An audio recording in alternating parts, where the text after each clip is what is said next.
यहाँ पे कि थार के रेगिस्तान में कौन सी जलवायु पाई जाती है। थार के रेगिस्तान में उपोष्ण कटिबंधीय रेगिस्तानी जलवायु पाई जाती है, याद रखिएगा, उपोष्ण कटिबंधीय रेगिस्तानी जलवायु। चलिए अगला जो क्वेश्चन पूछा गया यहाँ पे देख लीजिए कि अंडमान और निकोबार के सबसे पास कौन सा देश है। तो अंडमान निकोबार के सबसे पास म्यांमार है। कौन सा है? म्यांमार देश, याद रखिएगा। आगे भी रिपीट हो सकता है क्वेश्चन। खगोलीय उपकरण से संबंधित जंतर मंतर कहाँ स्थित है? तो खगोलीय उपकरण से स्थित जंतर मंतर जयपुर राजस्थान में स्थित है।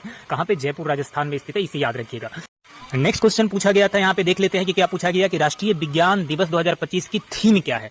तो इसकी थीम क्या है साथियों, यहाँ पे देख लीजिए कि विकसित भारत के लिए विज्ञान और नवाचार में वैश्विक नेतृत्व के लिए भारतीय युवाओं को सशक्त बनाना। ये आपका राष्ट्रीय विज्ञान दिवस 2025 का क्या था? थीम था। अगर आपका एग्जाम आगे शिफ्ट में है तो आप कमेंट में जरूर बताइए कि क्या क्या प्रश्न पूछा जा रहा है, क्योंकि हमारे पास जितने ग्रुप में क्वेश्चन आ रहे हैं मैं आपके लिए लेकर आ रहा हूं 100% सही प्रश्न है ये सभी। चलिए अगला क्वेश्चन देख लेते हैं यहाँ पे कि आवर्त सारणी में क्षैतिज पंक्तियों को क्या कहा जाता है। तो आवर्त सारणी में क्षैतिज पंक्तियों को आवर्त कहा जाता है। क्या कहा जाता है? आवर्त कहा जाता है, याद रखिएगा, आवर्त कहा जाता है। अगला क्वेश्चन पूछा गया कि भारत का कौन सा राज्य 3 देशों से अंतरराष्ट्रीय सीमा से घिरा है। तो ऑप्शन के हिसाब से देख लीजिए कि ऑप्शन क्या था आपका? सिक्किम है। कौन सा राज्य है? सिक्किम 3 देशों के अंतरराष्ट्रीय सीमा से घिरा हुआ है। और अगला क्वेश्चन था आपका कि भारत के गवर्नर जनरल को वायसराय की उपाधि कब दी गई। तो भारत के गवर्नर जनरल को वायसराय की उपाधि 1858 ईस्वी में दी गई। कब दी गई? 1858 ईस्वी में। नेक्स्ट क्वेश्चन था यहाँ पे गदर पार्टी की स्थापना किसने की थी। गदर पार्टी की स्थापना किसने की थी? तो ये सुहंत सिंह भकना और लाला हरदयाल ने की थी, याद रखिएगा। इसमें से दोनों में से क्या ऑप्शन था? एक बार आप कमेंट में ठीक से नहीं आया तो देख लीजिएगा, ये दोनों ऑप्शन था या एक ही ऑप्शन था? तो दोनों होगा, सुहंत सिंह भकना और लाला हरदयाल। अगला क्वेश्चन था कि भारत सरकार ने कोविड-19 के लिए कितनी राशि आवंटित की है। तो भारत सरकार ने कोविड-19 के लिए 15,000 करोड़ रुपए की राशि क्या की है? आवंटित की है। कितना की है? 15,000 करोड़ रुपए की राशि आवंटित की है। नेक्स्ट जो क्वेश्चन पूछा गया साथियों, यहाँ पे देख लीजिए कि म्यांमार के भूकंप पीड़ितों की मदद के लिए भारत द्वारा शुरू की गई ऑपरेशन कोड नाम क्या है। ऑपरेशन कोड का नाम क्या है? तो इसका नाम है ऑपरेशन, क्या नाम है? देख लीजिए कि ऑपरेशन ब्रह्मा। क्या नाम दिया गया है? ऑपरेशन ब्रह्मा नाम दिया गया है इसका। और चलिए आगे देख लेते हैं क्वेश्चन क्या पूछा गया कि गुप्त काल में किस लिपि का उपयोग किया जाता था। तो गुप्त काल में किस लिपि का? तो गुप्त ब्राह्मणी लिपि का उपयोग किया जाता था। गुप्त ब्राह्मणी लिपि का गुप्त काल में क्या किया जाता था? उपयोग किया जाता था। और आगे यहाँ पे देख लीजिए यहाँ पे कि अनुच्छेद 233 से 237 तक किससे संबंधित है। तो अनुच्छेद 233 से 237 तक बता दें कि अधीनस्थ न्यायालय से संबंधित है। आपका अगर आगे एग्जाम है तो आप देख लीजिए कि कई प्रश्न पिछले बार भी रिपीट हुआ था, इस बार भी रिपीट होगा। संसद के लिए राष्ट्रपति का अभिभाषण कौन तैयार करता है? तो ये केंद्रीय मंत्रिमंडल करता है। कौन करता है? केंद्रीय मंत्रिमंडल तैयार करता है।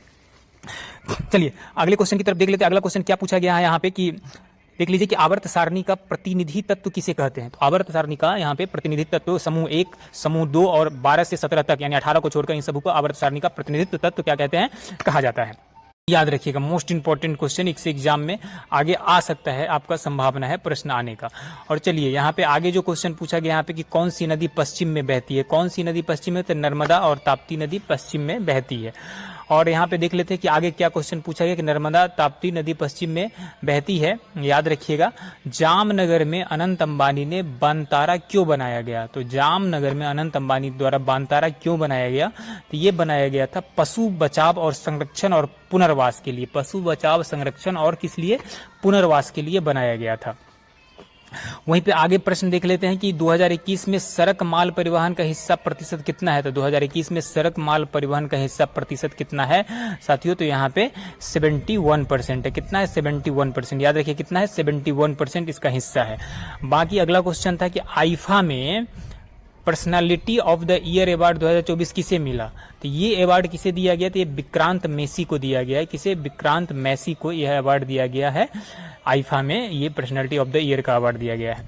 अगला क्वेश्चन था कि सहकारी समिति का लेखा परीक्षक लेखा रिपोर्ट कहाँ जमा करता है। तो ये पंजीकृत सोसाइटी और रजिस्ट्रार को देता है। रजिस्ट्रार को के पास क्या करता है? जमा करता है सहकारी समिति का लेखा।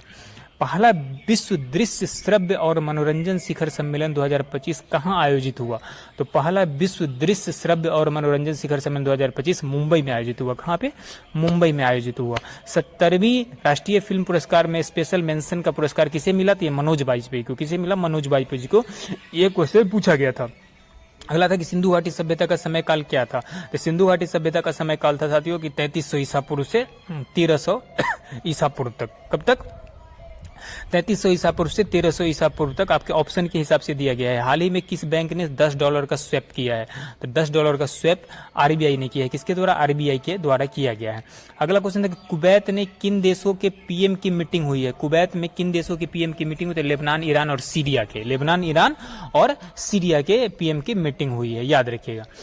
नेक्स्ट क्वेश्चन यहाँ पे है कि गुप्त काल में, यहाँ पे देख लीजिए कि गुप्त काल में चाटा और बाटा शब्द किसके लिए प्रयुक्त होते थे? तो चाटा और बाटा शब्द किसके लिए? तो सामान्य पुलिस बल के सदस्य के लिए प्रयोग होते थे। सामान्य पुलिस बल के सदस्य के लिए इस चाटा बाटा शब्द का क्या किया जाता था? प्रयोग किया जाता था। नेक्स्ट है कि किस संशोधन ने संपत्ति के अधिकार को हटा दिया?